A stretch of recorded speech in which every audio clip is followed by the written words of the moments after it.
Good morning. Thanks for joining me on another ride to the gym. Today we are on the way to the gym to do some cardio. Believe that today's program is a mix of doing some rowing. I think we've got box step overs, might have some overhead ball slams. It's in like a rounds with rest format. So something like 8 to 10 rounds with about 45 seconds of rest in between. So it's going to be one of those formats that I really enjoy for high intensity. What's helpful with high intensity is to be able to really push it and then step back for 45 seconds all the way up to about a minute, minute and 30 seconds, depending on truly how intense your high intensity is.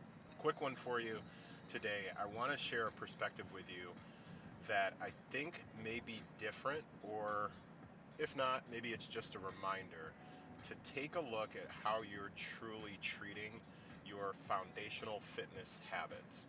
My version of foundational fitness habits are three things: eat well, sleep enough, and exercise regularly.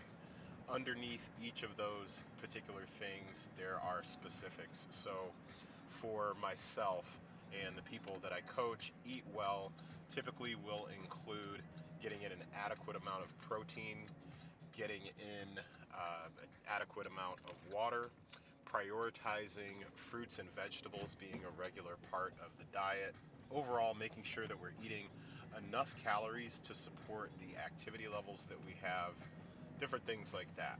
So by definition, eat well isn't one specific thing, it's dependent on the individual, and we also take into account some science with that, or what the research tells us as of right now. What I want to talk about when it comes to your foundational fitness habits, and really anything that you consider to be foundational, is that foundation is the structure for you to stand on, for you to jump off of, whatever the case may be. It's the thing that you build on top of. I think far too often folks treat a foundation as more of restriction. They treat it like a box that they are supposed to stay in. So if I use the example of one of the foundational fitness habits being eating well, I just talked about the things that I include with eating well: getting in protein, drinking water, prioritizing fruits and vegetables as part of a regular diet, making sure I'm eating enough calories. If we're looking at the foundation as, instead of something to stand on and something to build on, if we look at it more as restrictive and it's a box to stay within, then that becomes, well, I never eat this, I never drink that, I never eat more calories than what my assumed maintenance is because I think I'm going to get fat, and different things like that. So the primary thing that I want to share with you today is to take a minute or a few minutes, maybe even a week, and really pay attention, really assess how your behaviors are.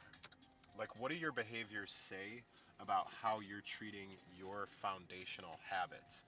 Are you truly treating them as something that are at the foundation that you can build on and you can branch out from?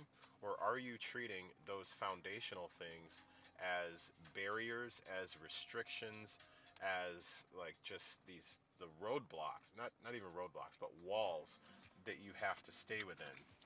Last thing I'll mention, because we're going to get inside and get this workout, is I find it to be a massive, massive benefit that when you have a very defined structure, a very solid base, a foundation in place, then it's way more fun to be able to branch out occasionally and do different things outside of that, because you know that you've got a very solid structure, a solid home base, a solid foundation.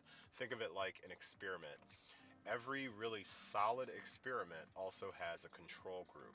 So if that calculates, or if that analogy works a bit better for you, think about your foundation as your control group. And when you have a control group, you need to be able to count on the data that that control group is giving you. Okay, my control group is going to be, again, that I get in an adequate amount of protein, drink an adequate amount of water, make sure that I have an adequate amount of fruits and vegetables. That's my control group. Then my experiment can be things like maybe I'm playing around with nutrient timing. I've started to mess around with what I have pre-workout or what I have post-workout. It can even spill over, and often does, into exercise. Your control group can be, hey, I always make sure that I have some sort of a squat movement, some sort of a pull movement, some sort of an upper body push, some sort of a hinge. Outside of that, then that's your experiment group. Sometimes I'm doing some different movements for biceps and triceps and for my delts, and maybe this time I want to focus more on glutes. The control group is your foundation. Those are the things that you do day in and day out. Those things provide you with a structure, and then your experiment, those are the things that you can branch out and do a bit differently and get an understanding for, what keeps you engaged. How do you keep things fun? How do you keep them interesting when things start to feel a bit stagnant? So that's just something I wanted to pass on to you, is a perspective on evaluating what foundational habits really mean. That's it.